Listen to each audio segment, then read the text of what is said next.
Welcome to Music Ed Tech Talk, a show about music, education, and technology. I'm your host, Robbie Burns.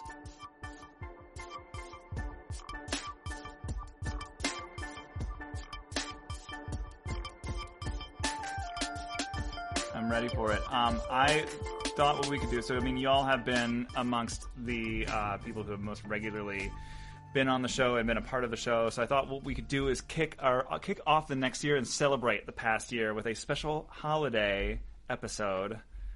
So we've got some special segments, but first we've got some regular segments. I'll kick us off here. We got news and mini topics. Will, hey, this is a great time. So we were talking about this. Lots is going on with time. Do you want to just have the floor for a second and do the here's time? Because it's been discussed on the show, but I feel like a push for time membership and just a little bit of what we've got going on, and maybe talking about that teacher form would be good. Oh yeah, the teacher of the year. Is that what you're talking about? Well, I was thinking that that, and also the the effort to put out more content to recognize more teachers on the blog. Blog. Did we make a form? Does that exist yet? My plan is that it will be in the show notes of this episode. So if you're listening on a podcast app, we're going to, in a second, talk about a place where you can recommend a teacher who is using technology exceptionally that could be featured potentially on the Time blog. Time Technology and Music Education is an organization that I work with that strives to modernize music education, mainly by training teachers and connecting music teachers together with other music teachers that are using technology in their classrooms. And we host a series of live events throughout the year, live teacher trainings. We provide over 6,000 hours of professional development training for teachers to modernize their music classrooms and create new curriculum. And we have a monthly newsletter that it's free to join Time and become a member and become networked with us. You'll receive updates of how to present at our conferences, special offers from our sponsors, and also stories about people that are doing amazing things in their classrooms with music technology. So Robbie is our new on our web team, our newly reformed web team that he's talking about a form that will exist by the time that you hear this, that we can recommend people to be featured on the website and on our social media platforms. And it's a really good way to share the innovative work that you're doing in the music classroom. And we have several stories already on the website over the past year. We featured several teachers and from all different worlds, some of them very music tech forward, music production kind of classes. Some of them bands teachers that are using interesting music tech tools to organize and train their bands. Other people running summer camps, things like that. So we want it all. We don't prefer any style or genre or traditional or non-traditional. We want to help everybody who calls himself a music teacher use technology in their curriculum. My one add-on to what Will was just talking about is that I have presented over the last 10 years as a member of the music education technology corporate world, and the Time pre-conference events at CMEA and at Ohio and this first year at Midwest have always been just the best to present at and to meet people and to just really engage with people who are thinking a lot about the same stuff I'm thinking about. So 10 out of 10, must recommend. It's a great time, honestly. And the hang is pretty good. I mean, I'm a sucker for the hang. The presenting is great. The hang is also great. So there's that. I think it's anytime you can gather a bunch of like-minded people in one place, you get good ideas, you make new friends. And a lot of us in the music tech world don't have, say, local district contests and things like that where we get to meet the other teachers that do what we do. This is where music technology people tend to do that. So it's a whole other angle on music ed, and we're here for it. And we love to hear you present anything that you're doing interesting at our conferences. Did you mention that it's free to become a member? You did. It's free. Okay, it's free. There's no reason to not be a member of Time, and we'll put the link to becoming a member also in the show notes. Next up, what's new in AI? Do we need to talk about this country chart-topping AI song? Yes, we do. No, okay. This is well, actually, no. We don't need to talk about the song itself, but shortly after that song, did you see all the articles about just like songwriters talking about how using Sora to create demos is like the default way of creating Nashville demos right now?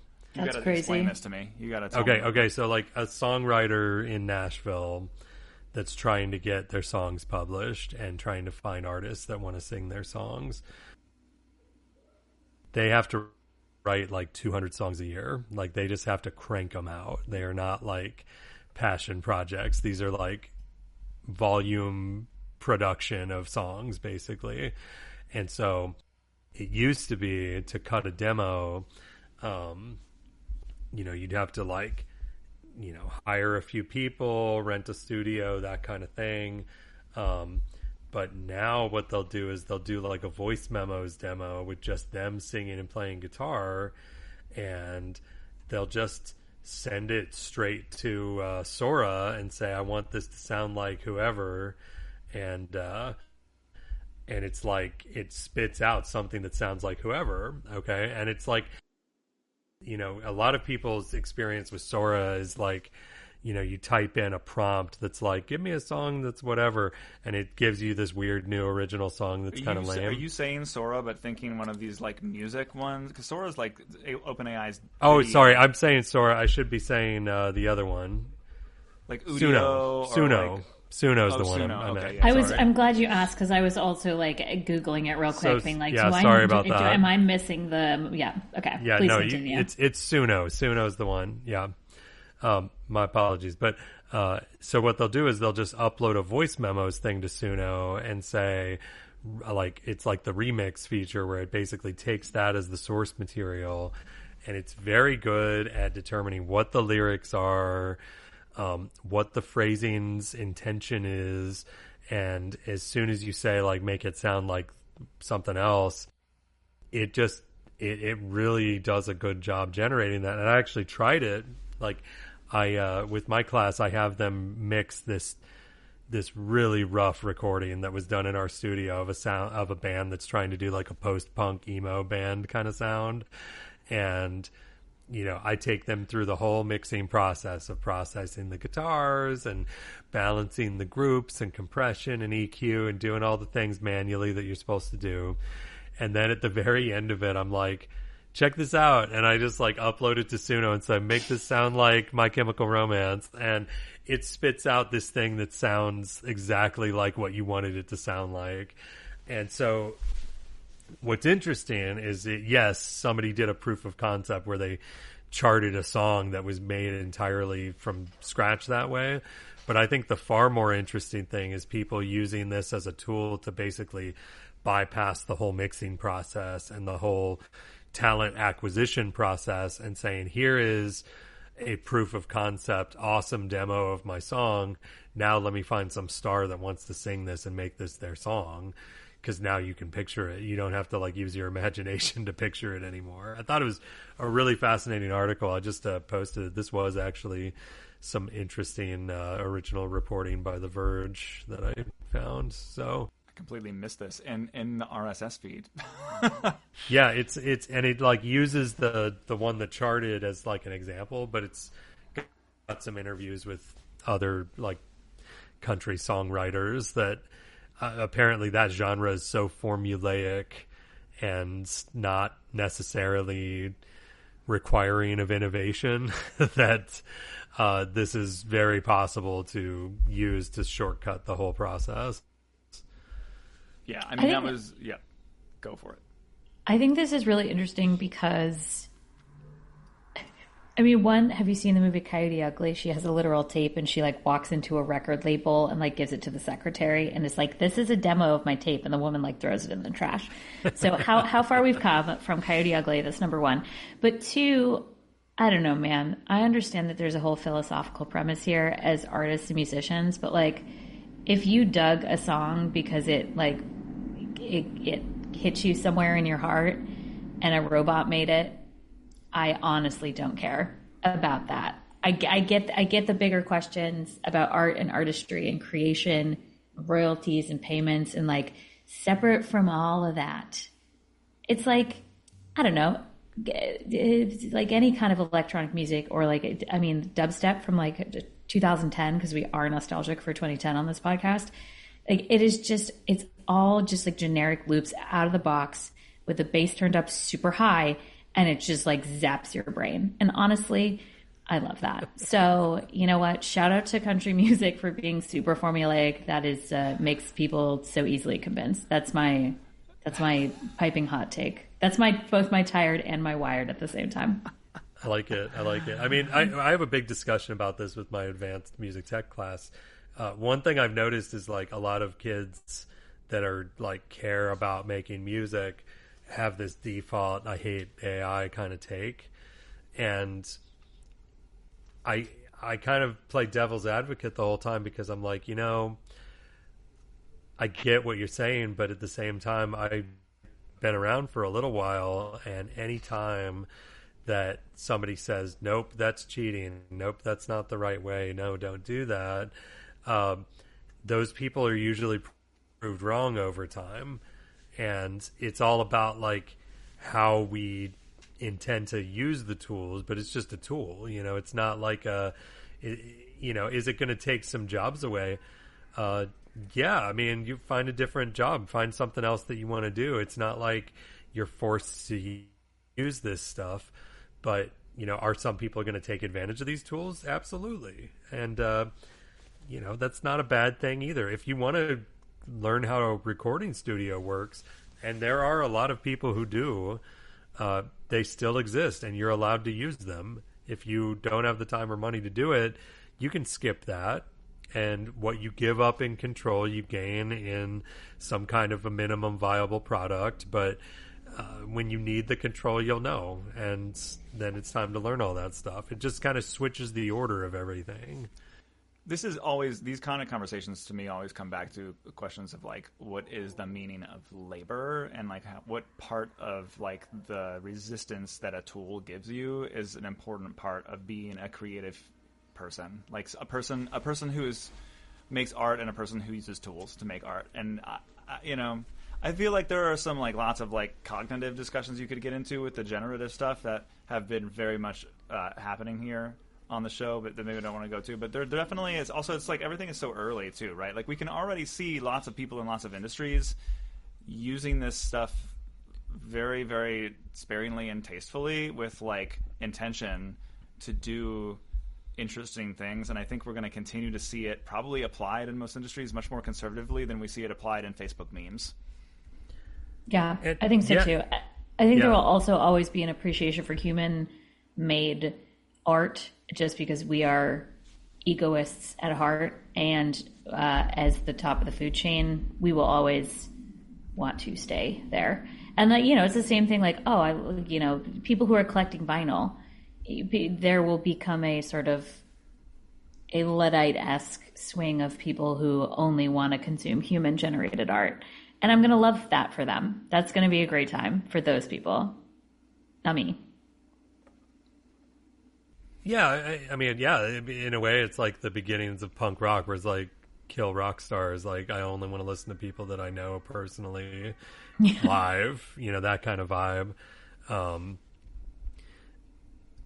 I think that the other thing to consider is, like, people are really smart, actually, about detecting BS. And just in the couple years that AI has kind of come on the scene, how much better are all of us at detecting some level of BS in the stuff that we see and hear? And it is identifiable. It's not necessarily like you know that, but that, you know, just trying to identify it makes you prefer different things. So I feel like the element of danger in a live performance, the imperfections of, you know, raw, untreated things, that might become a more desirable thing, because the tools make it very easy to achieve perfection, that imperfection's how you identify quality. Right on. All right. Check. We Done. did it. We solved it, guys. We solved it, guys. Solved AI, generative AI. We answered. You heard it here first. All right, everyone. Any more questions? You can just go back and listen to this conversation. This is. We're doing a tight 80, boys. Let's go. Let's get it. There's been so much AI talk on here that I'm just biting my tongue. But yes, we're moving on to automation station. Actually, there's AI in this topic as well. So have you all heard of the app Craft? Only from you. Okay, great. Well, cool. Well, you're going to continue to only hear about it from me. On Thanksgiving Day, I woke up and I checked my email, and I had an email from Craft that said, we're releasing a big update today. This is like one of the personal knowledge management apps that's hot. There's like Notion, there's Craft, there's Obsidian. There's a lot of these things that allow you to create these like networks of notes that can wiki link to one another, and then you can like share content and work on teams easily, and some of them have databasey kind of tools like FileMaker kind of stuff. There's a lot of things that these tools do. Well, Craft did a big thing recently. This is kind of like where I put all of I'm storing it's not my main note-taking app, but stuff that I'm going to share with other people, pretty much I make it in here because it's got kind of like the formatting tools of a word processor, but nice. I think, Will, I shared a Craft thing with you, and you were like, what is this nice Google Docs thing you have sent me? Oh, yeah, okay. I get it. Yeah, that's Craft. So, like, they've got a new update that now has an API. You can hook it into MCP, which is, like, the standard in, like, these AI chatbots for, like, how to, like, have AI tools basically automate and, like, do stuff with your apps. And then several other improvements to like recent features of the app, like shared whiteboards and stuff like this. But I just think, and then they put like a chatbot inside of their app, which people can have feelings about AI getting shoved into the user interface of all their apps. I've had feelings when I opened Zoom for this call, and I was like, no, like stop, like several clicks to make all the AI stuff go away. Yeah, to be like, no, thank you, we're good. But with Craft, it's like I can say something because I put a lot of data in there, so I can I've got like everything, like my private students, I track what I assign them every week in there. I can be like, how many weeks has John been working on Yellow After the Rain by Mitchell Peters? And it can be like since April 2021. I can be like, dude, you got to practice, man. Like, you can like have it do interesting stuff. And kind of like refer to your notes, but then you can like with an API, you can basically, people can now write tools that integrate with Craft in a way that they couldn't before. Cool. And I really like this because Craft is the nicest and easiest and prettiest of all of these tools, and they've got really, really good native apps. At least I don't know if the Windows app is very good, but I know like the Apple platform apps are very good. They've got a Vision Pro app, Will. Like they've got like really nice native apps that feel great, look great.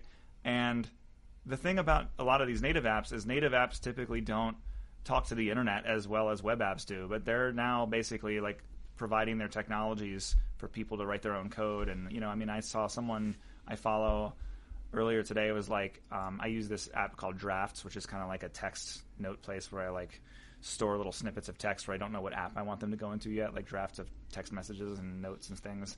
And he wrote a little script thing that like can now like append like your daily note inside of Craft with whatever is in your drafts, whatever draft you're looking at. And I'm like, that's the kind of thing that's kind of interesting. I could foresee someone doing something where you like some of these PKM tools will like work with Todoist, who has a pretty robust API. So like you can like have your Todoist list show up inside of your like daily note for the day or something, or inside, like your calendar show up alongside your day. It's just things that integrate the technologies of different apps across each other, and also including these kind of chatbot tools too, which lots of people are using. So I don't know. I think that's really, really great since I use this app and I live inside of it every day.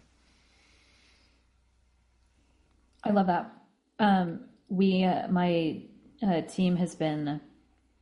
We've been every year we kind of evaluate all the systems and the tools that we use, and we don't spend a ton of money on any of these, even like the sort of business level of sharing tools and note taking tools. But we have the whole Microsoft suite, and we're really trying to figure out what we have incorporated that can replace stuff we're paying for. So we've been using Loop as a team, which is exactly what you're describing. Yes. So it's the Microsoft Craft, I would assume. And so you can like build in your checklist, you can format things really nicely. Eventually it's been a learning curve. I'm just like, I just want this to be a bulleted list with a header and it's spaced the way I want it to. And sometimes you just kind of have to give up and be like, all right, I guess you're telling me that's how much space is going to be in between these lines. But every one of our teams meetings has a notes field automatically. And then those notes become a loop, and then we can keep track of the loop separately and add onto it separate from a meeting.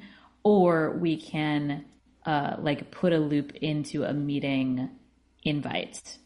And it's been very cool because it's kind of, it's automated in a way, but it's like if you get a to-do list inside of a loop, it creates your to-dos in Microsoft Planner, which is connected to,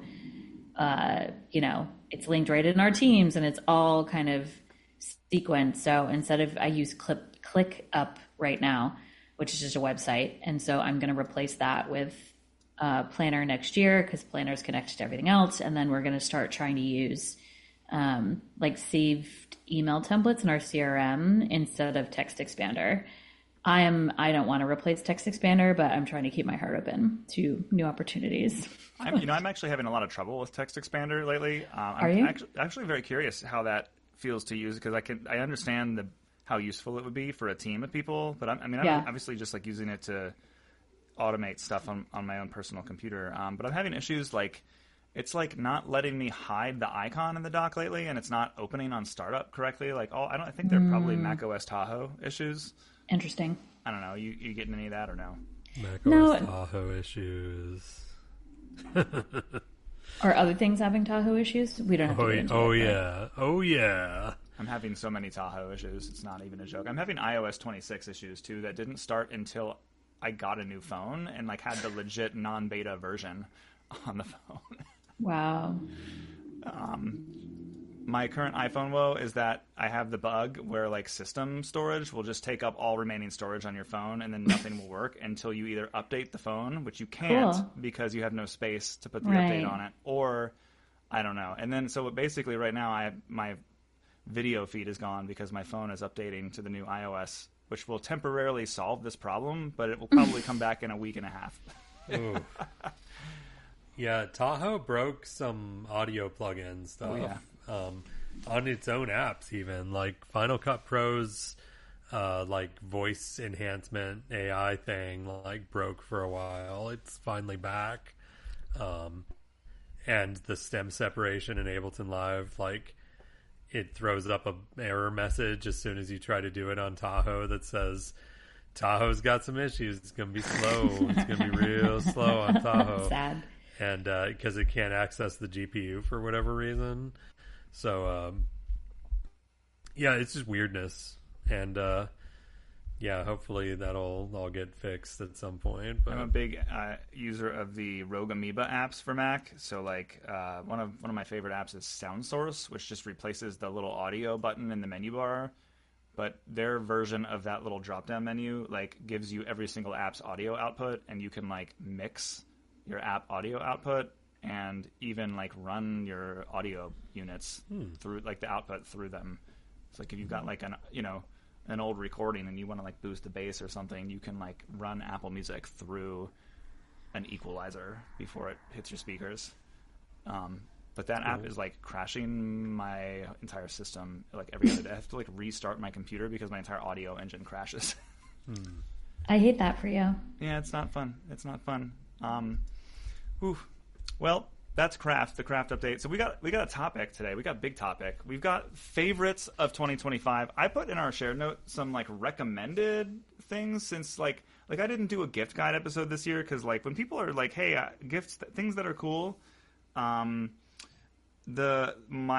Apple Watch is cool, but those are like not the kinds of things. My Apple Watch is cool. Like I don't know. I just feel like it always ended up being like stuff that me and whoever was on the episode like, and I feel like a lot of it is not as gift friendly, so we might as well just like lump together all of our favorite stuff from the year, talk about it as freely as we want. This is a personal gift guide. These are the things I want people to buy me for Christmas and my upcoming birthday. Thank you. Should I make an Amazon wish list and put that in the link? Like link it in the Absolutely. In the show notes? If you appreciate the editing of this show, then here's my Amazon wish list. Because you've got the good categories here, I think. All right, good categories. So should I pick like a favorite app of the year then? Yeah. Yes. App of the year for Robbie. All right. Oh, geez. Okay. So of these, all right, I'm gonna treat this like all right. So I think like music teaching is hard. It's a challenging job. I think it's important to. I think like having two kids.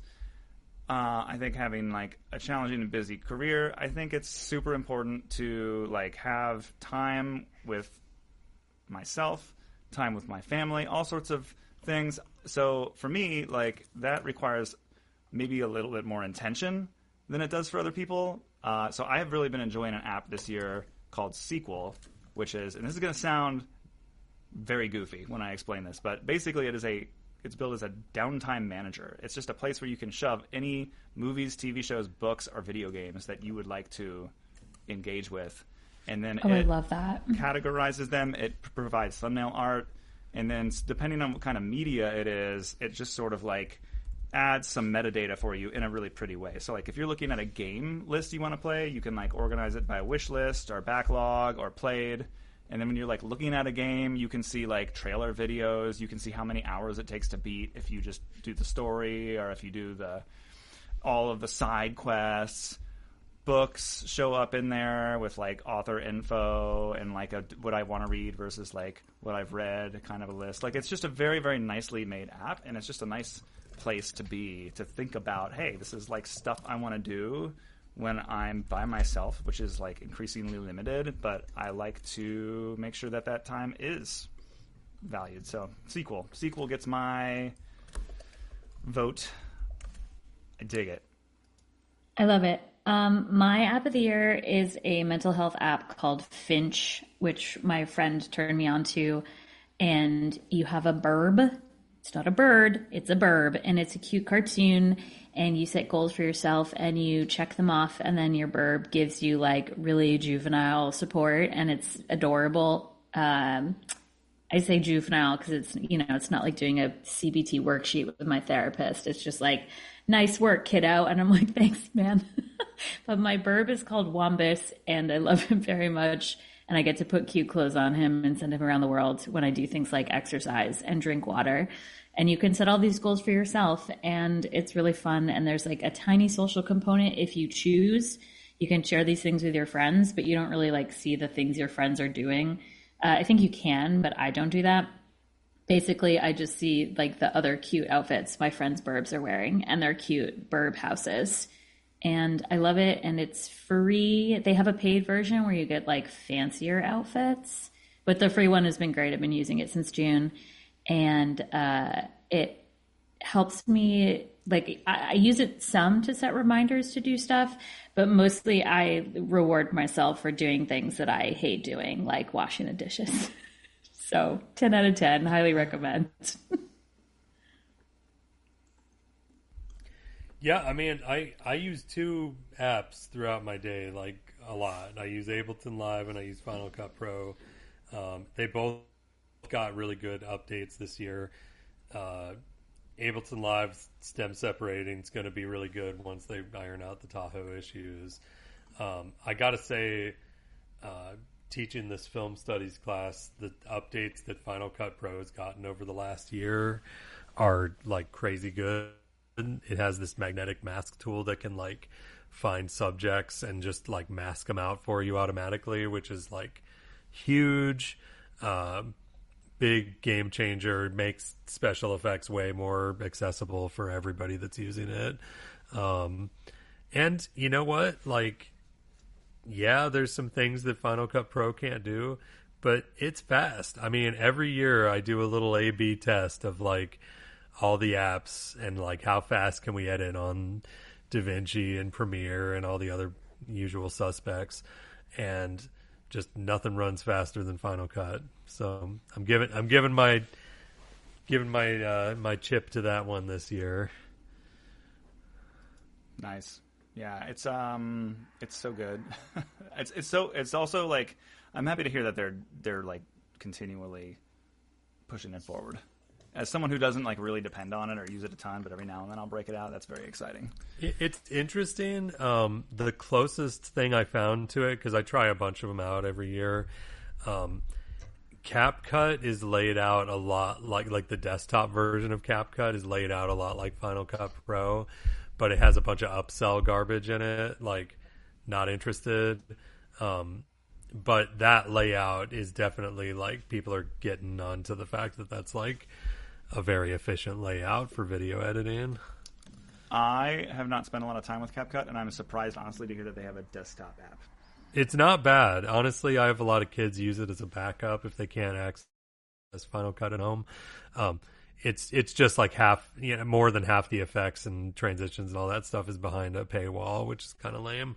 But the free one that a lot of people try to use is DaVinci, and I really like DaVinci just in general, but like I can't match the speed. Like, the rendering speed's just way slower in my experience. So, and so, all right, we got music pick of the year. This is really tough for me. I feel like this was not a very adventurous year for my music listening taste. Like, I just don't feel like I explored a lot of things. That's not to say it was not an extremely musical year, but I would not say like finding new artists and albums was like a hallmark of the year. But I will shout out the Bon Iver album that came out earlier this year. I don't like really understand how he can be so accessible and makes stuff like that. It's really very good. There was a couple of months of the year where it was on pretty much all the time. He really knows how to like use a saxophone too. Let me tell you. There's like, did I ever tell you, we one of the coolest concerts we've seen in the past half of the decade is like when like Chris Thiele was doing like, what was that radio show that he took over for? Prairie Home Companion? Prairie Home Companion, yep. We saw a live taping of that in New York, maybe like 2018 or 19, and Bon Iver was like the guest artist, and it was, the whole act was just, what's his name? It's Justin Vernon is like the main guy behind that group, right? It was like him and then a tenor saxophone player, and he just had like an electric guitar and both of them had giant pedal boards, and I don't know how they were getting so much sound out of just the guitar and the vocals and the saxophone, but it was like humongous walls of sound coming from them, and it was very cool. And then Chris Thiele and Aoife O'Donovan came out and sang some of his songs with him, and I almost cried. There was like a single tear.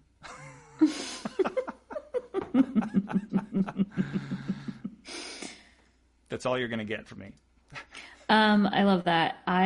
My Spotify Wrapped this year was so on target that it was just beautiful to be reminded. Like, because I think, the what's your favorite music question is really hard. And I'm always like, but my Spotify Wrapped top 5 was David Matthews, Kanye West, Lana Del Rey. That's 3.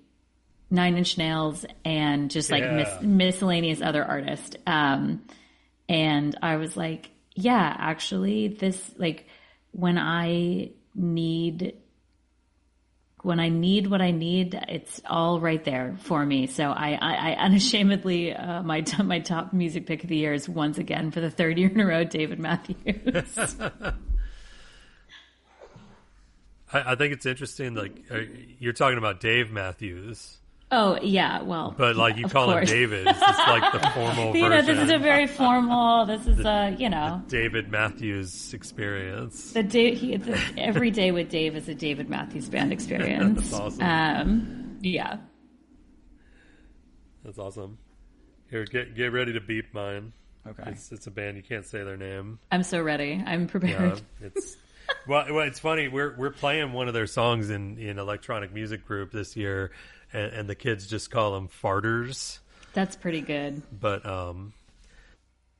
it's an electronic music act that goes by kind of an unmentionable name. You can look them up. But other we'll sneak other a things, link. We'll sneak a link in the show notes. Yeah. Other things that have stood out this year, like Fred Again's got this USB 2 tour that's been really cool. And he's kind of like the preeminent like EDM guy right now. He's just collaborating with everybody and their brother, and it's all like really high quality stuff. I really liked the new Tame Impala album. A little more electronics. Some people didn't like that. I thought it was great. I really would love to see their tour where they collab with Justice. That looks sick. I want to see that live. They're not coming to Ohio anytime soon, though. Shout out to Jay's 9 Inch Nails pick too. I mean, that tour has been crazy.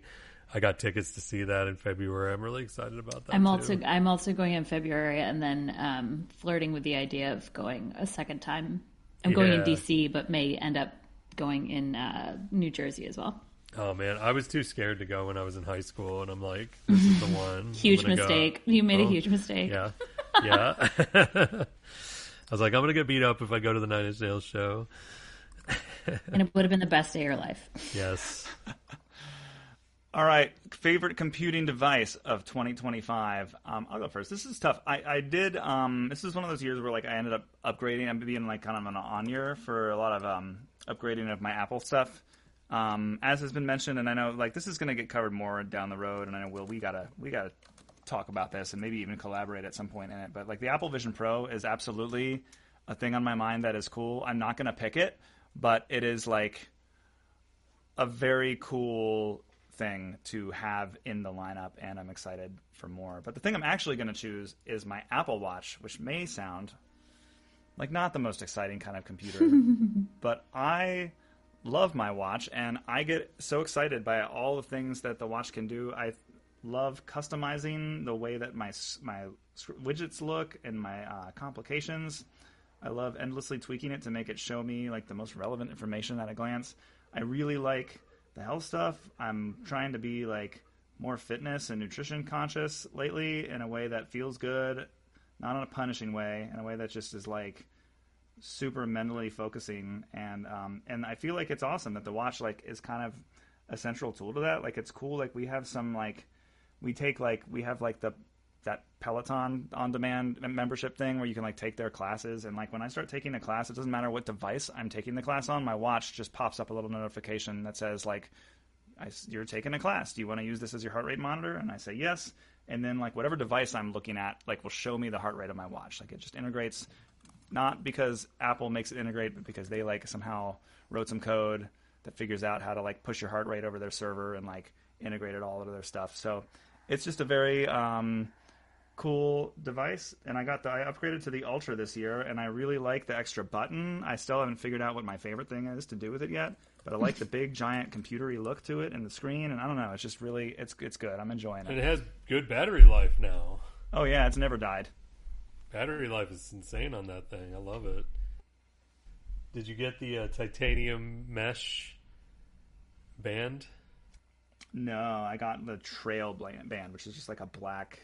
It was the one that was the most like the that like really soft loopy one that you can get on the standard model. That one's nice. You maybe next year treat yourself to that titanium one. So I do have an old steel Apple Watch that has like a steel Milanese loop. So that's been kind of like I wore that to a wedding recently. Keep your old one and use it as the sleep watch. Put the rubber band on it and leave it charging all day, and just swap them when it's time to sleep, and then you get perfect sleep data, and then you just swap them in the morning. Yeah, the thing is I already wear the Ultra to sleep for the sleep data, and all I need to do is throw it on a charger for like a half an hour a day, and it's good. Yeah. Cool. Is it my turn? Mac Mini M4. That thing's great. That real little Mac Mini. That's like, it's like Apple's version of a Raspberry Pi or something. You can throw that thing anywhere. You can stick it inside a playback rig and then it takes up no room at all. You can put it in a synth cart. You can fit that computer all kinds of places that computers normally don't fit. It's a solid block of aluminum, so it's not going to get beat up too bad. It's got good connections in it. I'm using it as like the internal piece of the Funk Station, so I'm like putting it inside of a PC case to be a Mac basically, and it's like it takes up no room. It's pretty amazing. So that's my pick. That was like the best redesign of the year. I have a controversial pick, which is my favorite computing device of this year is my human brain. Because I learned how to read again this year, you guys. I'm going to talk more about reading in the next couple sections. But I did so much reading and I read really hard books. And it was great to be reminded that my brain has a use that isn't my job. And, keeping track of baseball statistics. So it was really nice to do some like analog thinking and note taking and writing and like remembering things that I read with my brain because I was writing them down and like really paying attention to stuff. So that's because I didn't want to pick my phone. All right. We talked a million hours about my phone on the last episode. My new phone is also pretty great, but my brain is greater. Tired, Vision Pro, wired, my brain. Literally, exactly. Awesome. All right, I don't know. I guess we'll call other tools and materials sounds too professional, but this is basically gadgets of 2025. I'm really just digging I'm like playing games lately, so I'm digging like portable consoles. I like my Nintendo Switch. I have this like PS Portal thing that was like half off over the summer that I picked up that like lets you stream your PlayStation games to it. It's fun, but probably like the funnest thing in this category is I got this thing called a Miyoo Mini Plus, which is like a little Game Boy Advance shaped thing that has like a full color LCD screen, and it just emulates everything up through like the PS1 era games. It's just like runs emulated games, but it's got like a Game Boy form factor that can it's big enough, small enough to fit in your pocket. And that thing is kind of fun to just carry around. I mean, I can play Sega Genesis games on it. I can play like all those old like Game Boy Color Pokemon games and stuff. Like it's just nice to like. It's towed around. I can be waiting in a line somewhere instead of like pulling out my phone and like scrolling some social site. I can just like play a little bit of Pokemon. Like I don't know. I really dig it. It's fun. Cool. I was eyeing that sale on the PS Portal. That looked interesting. It runs pretty good. My internet is like fine until it's not. So like I have some dips, but when it's working okay, I'll put it this way. Like I have beaten some Souls bosses on a PlayStation streaming scenario over the past year. So like it's viable, but yeah, I mean I can't say it's like the most rock solid stream of my life. I again go back and listen to our last episode, but I bought a Nintendo Switch and gang, I can't not be playing the Nintendo Switch. You guys are lucky I'm podcasting right now. I have bought 3 games and only played 2. I've tucked away a full year of Stardew Valley in-game year. I have made substantial progress on Pokemon Snap, which was the convincing argument for buying this machine. And I purchased the new Pokemon ZA, but I haven't played it yet. But I'm loving the Switch. It's like my new thing to do on an airplane and listen to podcasts. 10 out of 10. And finally, after 5 years of using a free bootleg copy, I purchased StudioOne, a lifetime subscription for like $299. And thank you, PreSonus, for the free software for 5 years. Nice. Yeah, for me, the gadget of the year is the Ableton Move. That thing, I found so many random uses for it that are not what I thought it would be. Like it's kind of pitched as a, make a sketch, make a beat kind of a thing. But using it as a live instrument with the students has been like very, it's like very not fussy compared to a lot of other gadgets like that. The battery life is pretty high, so it's like easy to forget that you have to charge it. Unlike some other things that we use. You don't get a ton of like weird grounding issues and stuff like that, like you sometimes get with battery powered stuff. And I think my favorite thing that we do with it is like because you can store songs basically, but you can just not write the song and just store the instrument presets. So it's kind of like a hardware version of MainStage in a way, where it's like you've got a bunch of different sets and you just pick the different sets and then it's load the instruments for that song. And turn your big fussy keyboard into a easy to use keyboard with it. It's pretty great. So also, I don't have to bring like 2 suitcases to come present at stuff like this anymore. So that's really nice. Right on. This was a reading year for me too. I think I probably read more this year than any year in recent memory. So this is a tough one. We're gonna do books. Favorite books of 2025. I'll just pick one, but like I'd say like probably the book that had the most staying power and which is most related to our profession was The Ideologies of Competition in School Music, and that's an OUP book right there. And yeah, I mean, I've been thinking about it ever since. Like, it just does such a great job unpacking the oversized role that competition plays, in particular in the performing arts, but really how like our entire ecosystem of music is dependent on hierarchy, and then all of subsequent types of music making and public education eventually get validated only through embracing this hierarchy and that whole cycle. And there's certainly it's the kind of book that I can't guarantee anyone's gonna like feel like they have all of the answers to the problem reading it, but I also know that most of my colleagues who I've offered to loan the book to didn't start from the premise that there's a problem to begin with. So maybe we're not ready to have that discussion. But I think it's like it couldn't be more important and integral to like what we're doing, especially in an age where I'm finding like more and more true every day that like I don't really have I can make an environment that can be like conducive for motivation, but I can't motivate a person.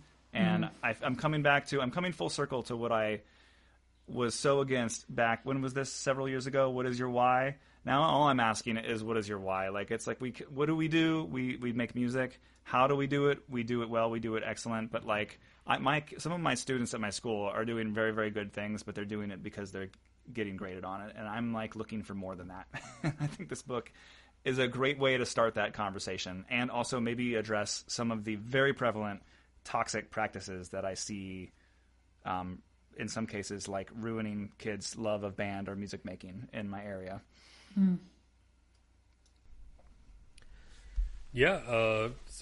Books. These aren't all books, but there's a really crazy book called Nuclear War, a Scenario that for some light reading over the holidays. Yeah, I mean, it sounds pretty like a downer. There's actually a movie on Netflix that's a little bit like it called A House of Matches or something, or House of Dynamite.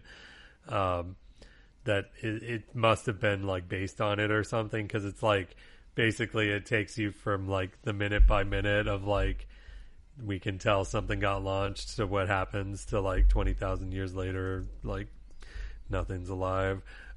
But chill. It's really interesting. Like you don't picture how fragile the whole thing is. There's also like this is not books, but it's like a series of interesting documentaries by this guy called Adam Curtis. He's a BBC producer that makes these really almost like hypnotizingly dense documentaries out of archival footage from the BBC archives. Cool. And they kind of have this loose thesis of like people in power gave their power away to corporations or something like that. It's almost like hard to tell exactly the point he's trying to make, but he tells very interesting stories about like the last 50 years and tries to like connect the dots of why things are the way they are with like the Middle East or like with AI. Even like there's one that's called Hypernormalization, where he starts from like the beginning of the technological utopians and traces it through the surveillance state. It's really interesting. So that's what I've been reading. I also had a big reading year, as I mentioned already. It just I love reading. I've loved reading since I was a kid, and reading fiction and having fun with it and reading heavy fiction for the first time in a really long time was amazing. So I read War and Peace through Simon Hassel on Substack. He runs a slow reads program, and we did one chapter a day every day for the entire year of War and Peace. It was the best thing I've ever done, and it changed my life, and I'm just so happy. Do things that make you happy. I think that's like my concluding sentiment on the books portion is like, take time for yourself to do things you love. And for me, that was reading. I think for me, a standout that I will come back to over and over again, the classic Meditations by Marcus Aurelius, for a book written a quadrillion years ago. It is still very modern and contemporary, and it's fun for all ages. Honestly, have your depressed students read it, have your overachievers read it, have your kids read it, you read it. It's great. 10 out of 10. Easy read, very thoughtful, great for discussion.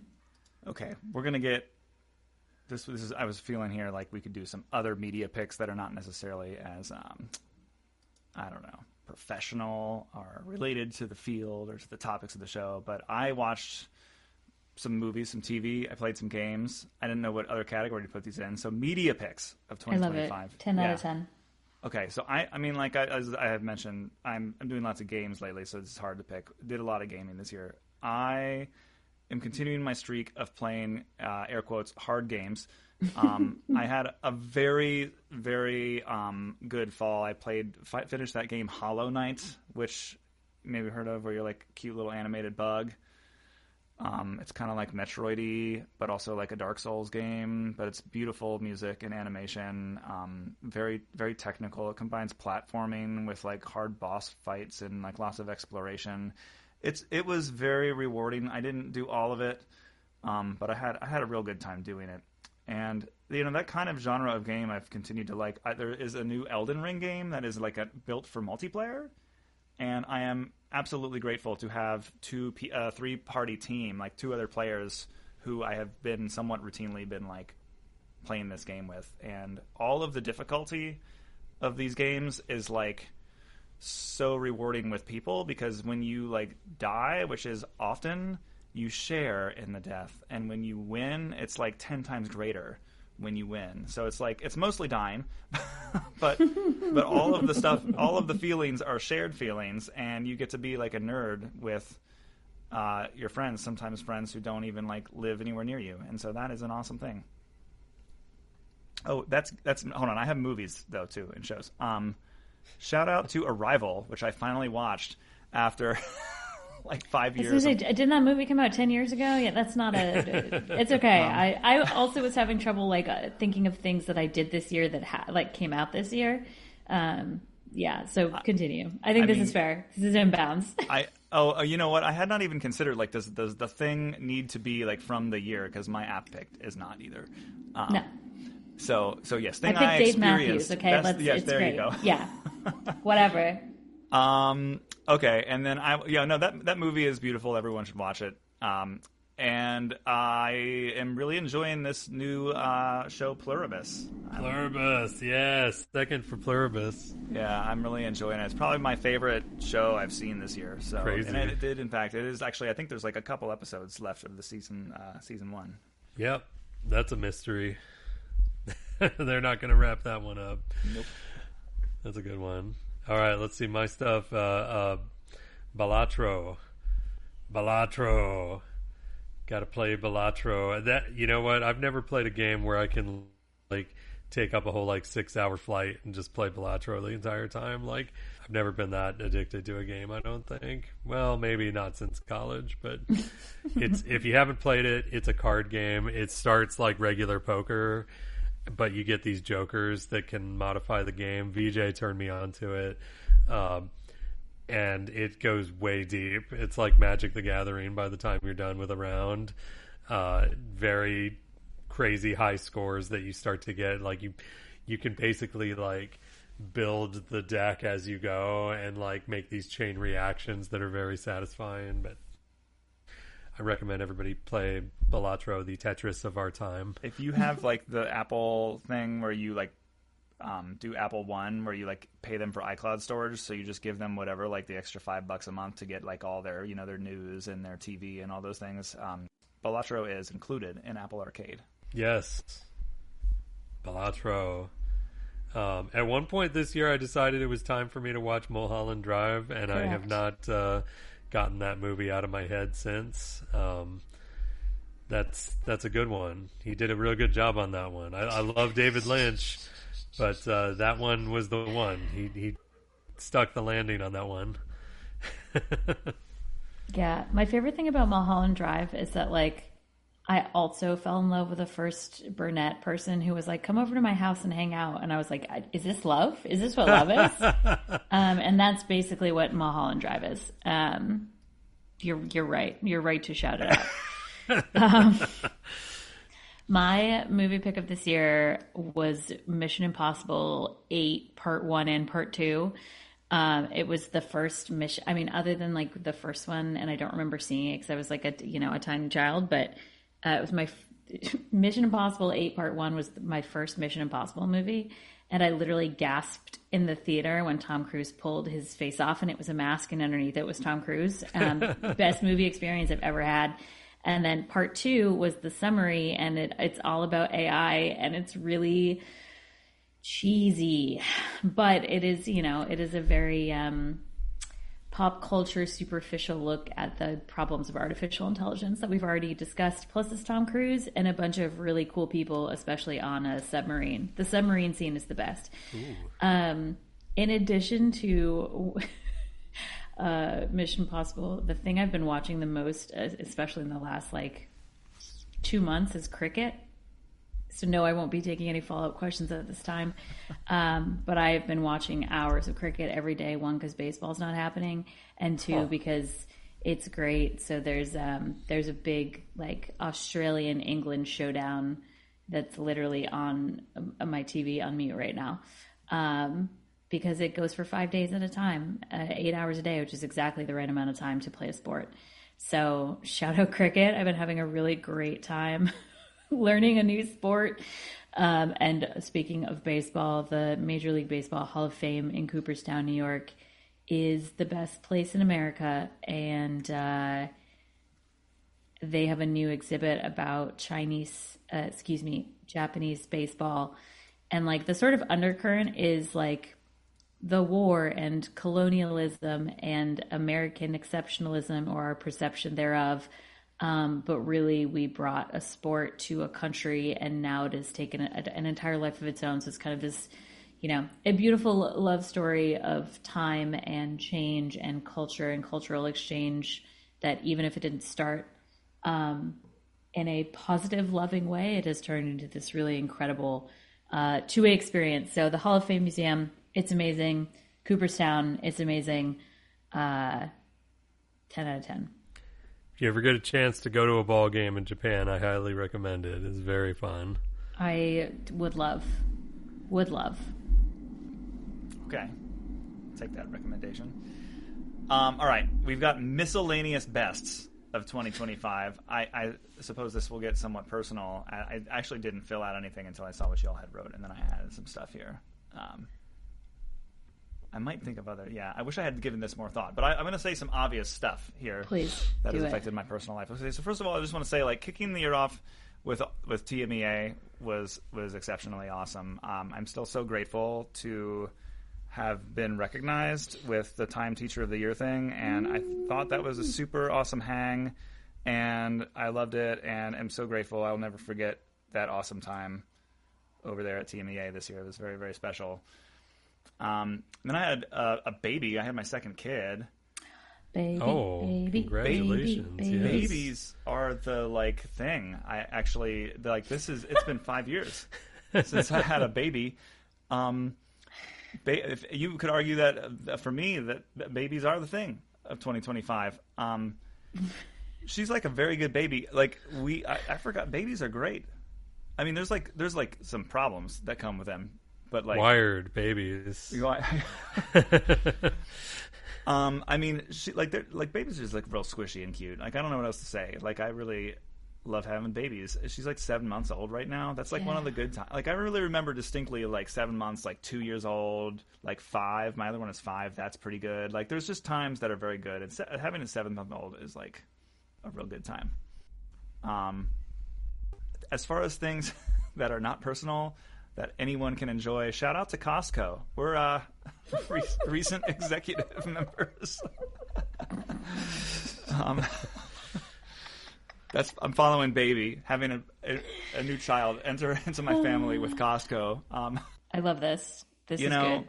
I'm trying to apply a little bit of forethought to my food, and like they've got like really big pieces of salmon there, and all I want to be doing is eating salmon. So like, why am I not until 2025 buying my salmon at Costco? That's the question.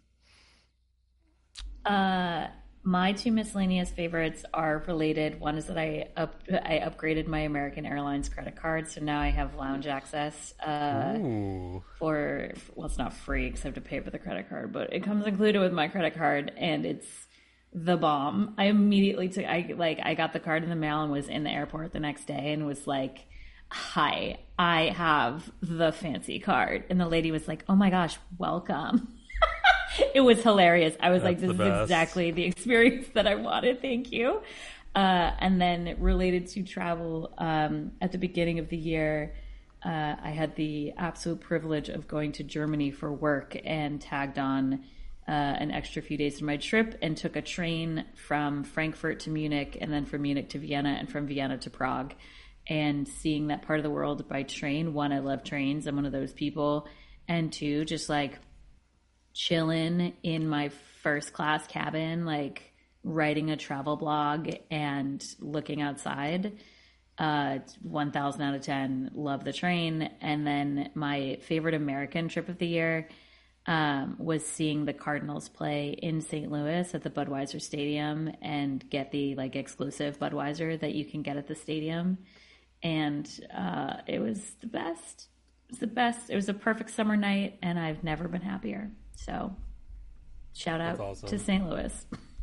I mean, I'm self-promotion a little bit here. Funkhouse has been like the big project this year, and it's about to become a place that we can start making into a real studio. The contractors are almost done with it. I got some good photos of the inside of it today with the floor and the walls are painted, and I've got all the gear kind of set up in a closet in my house right now, and that's going to be the spring project, is turn it into a real thing. So I've got an intern that I hired. We're going to be training some staff to learn how to teach 10-week classes and stuff like that. So it's starting.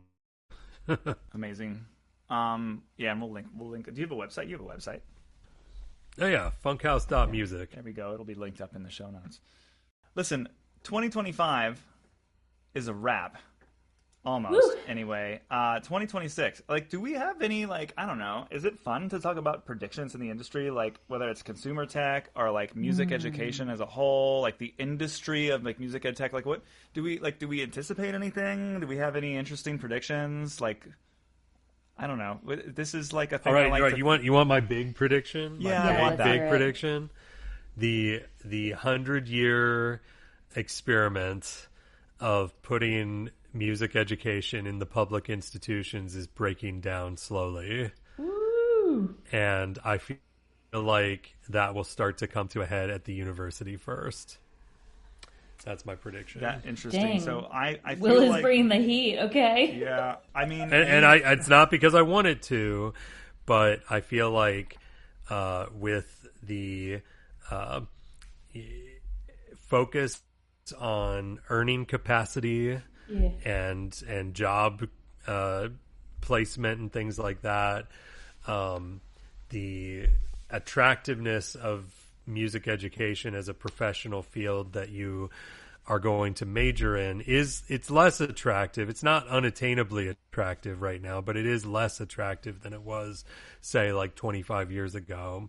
But I feel like what will really come to a head is it'll happen first at the smaller universities where funding's already kind of an issue across the board, and they're going to have choices that they have to make that involve either closing the whole place down or closing down whole departments, and that's the stuff that's going to go first. That's my prediction. It's bleak, it's dreary, but that doesn't mean it will die. It just means that those people, it's not like those people are like done and they're not allowed to make music anymore.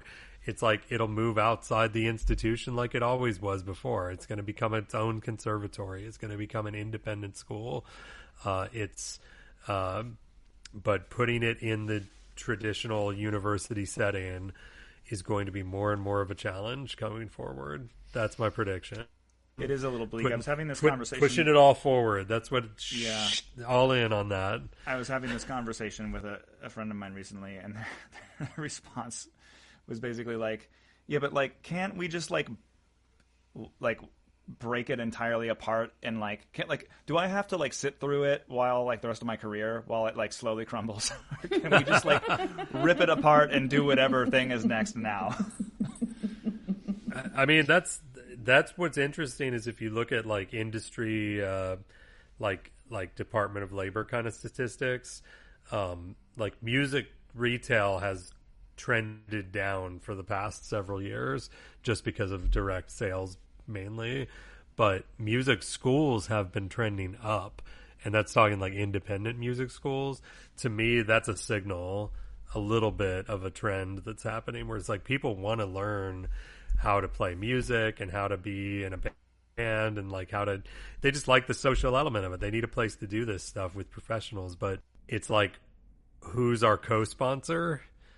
I mean, we haven't been in public schools forever, and I don't know if we'll be in public schools forever, but we'll be around and we'll be doing our thing.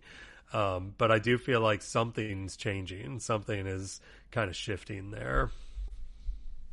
This is something you've been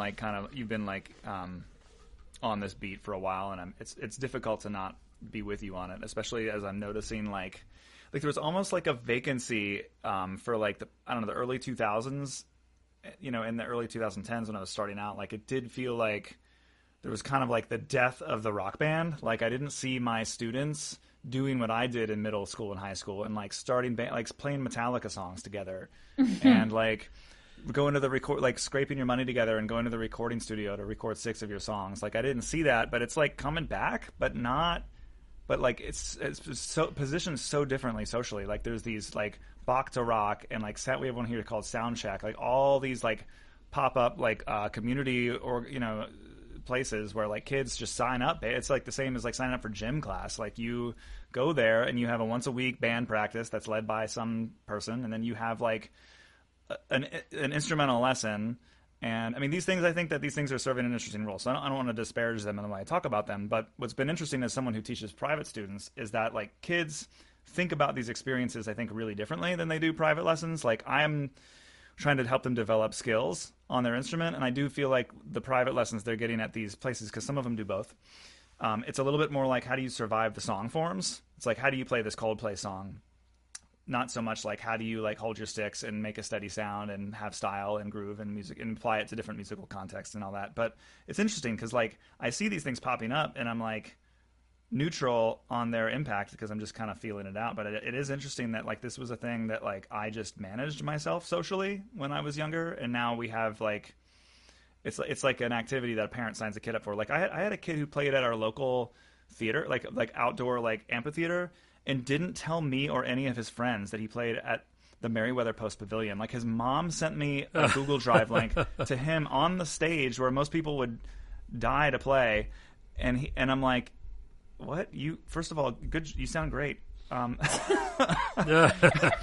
like, you didn't tell me? He's like, oh yeah, yeah, we just played some songs, and I'm like, okay, cool. Did you invite everybody in your school? And he's like, nah. It's like literally the Wednesday night thing he does. That's so crazy. Funny. It's just so such a kid way of doing this. I know, it's just really different, but I don't know. It's hard to not look at that and see something different on the horizon. I don't know. I don't have a crystal ball, but no predictions for me. I am humble and demure. Perfect. All right. Is it a lightning round if we comment on each other's things? I thought we could I had some topics prepared and then we just say a tired and a wired per each. I think we should make it a true lightning round, and then people can follow up in the comments. Okay. Sounds good. Okay. Well, because I think we could. I mean, each of these could then become a debate, which denies the point of a lightning round. You're oh gosh, you're gonna okay. All right. Are we ready for it then? So ready. Yeah. Okay. Should I add anything to this list before we go? No, I think this is great. Yeah, this is fine. Okay, great. All right. First topic is hardware. I'll go first. Tired. App connected nonsense. Wired. Can openers that work. I'm talking about ones with good handles that feel good and they help you do things that humans do, not get in the way or extract value from the human experience. Like an OXO can opener that like latches on real good. It has big old grip. Yeah. You know what I'm saying? Like I don't need a smart can opener. I get it. I'm with you. Mine, I think, is tired doing everything on your phone, wired opening up your computer for important purchases like hotel reservations and airline tickets. Okay. I'm with you on that. Tired for me is touch screens. Wired is buttons and flippy switches. Oh yeah. Good. Give me the good buttons. Do you remember the blog that used to exist? There used to be a blog called Button Feel, where they would just like review the feel of knobs and buttons on certain hardware products, usually like amps. Oh man, I had a friend who used to work at that. Frog Design, and he had a blog called unpressablebuttons.com, and it was just him reviewing like buttons that were hard to press out in his day. Very good. Okay, next topic, software. Tired. Web apps. Wired. Single-purpose apps that do one thing, opinionated and well. Ooh, tired is the 3 dots button to hide additional controls, and wired is text labels on buttons. Ooh. Social media. Tired Snapchat. Wired Marco Polo. All day. Let's go. Tired. Music ed influencer hustlers on Facebook. Wired. A decentralized internet.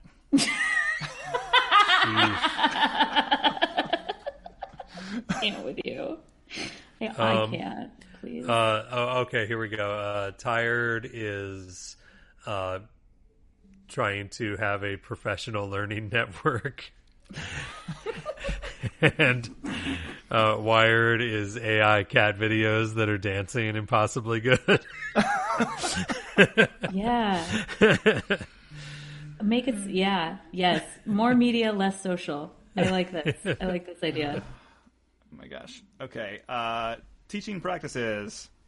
Tired. Chair placements. Wired. Listening to professional recordings and playing along to them.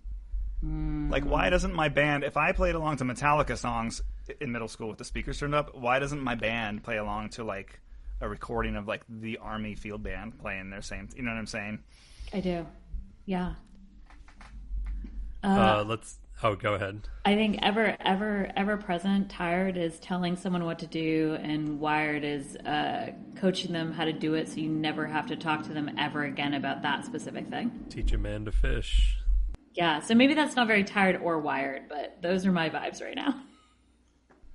Tired is grading.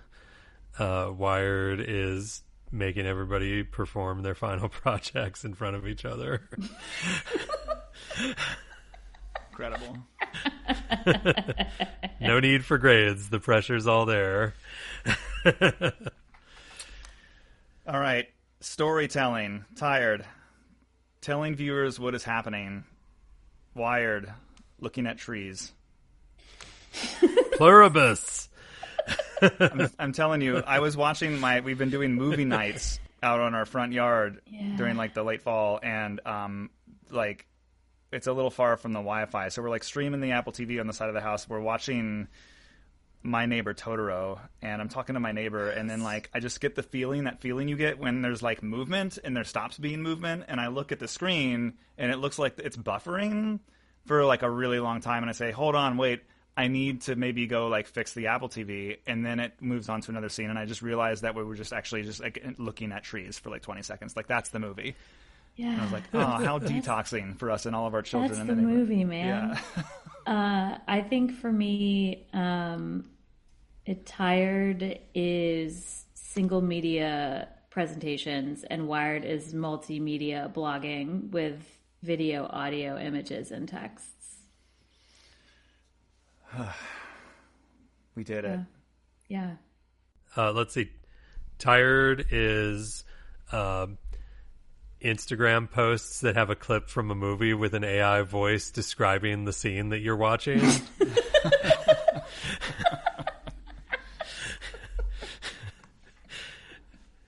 Wired is watching full-length movies in one sitting. Yeah, that's good. I would say my Studio Ghibli is Tired would be going to the opera. Wired is just watching Ponyo. Ponyo's the best. Ponyo is the best. Our dog's name is Ponyo, and our Yes. cat's name is Totoro. Very good. Love is stored in the fish, girl. She's really come through for me in the last couple of weeks. We did it. We That was did. not a Did tight we? 80. That was longer than 80. It was. And we didn't really talk about blogging platforms, but we talked around it for a while. I'm just all right. Cut. Thanks for listening to Music Ed Tech Talk. I hope you subscribe to the show and review it in your favorite podcast app. You can find me at robbieburns.com and Will at willkuhn.com. The show is edited by Mateyko. Design work is by Ryan Bailey. Everything else is by me. See you next time.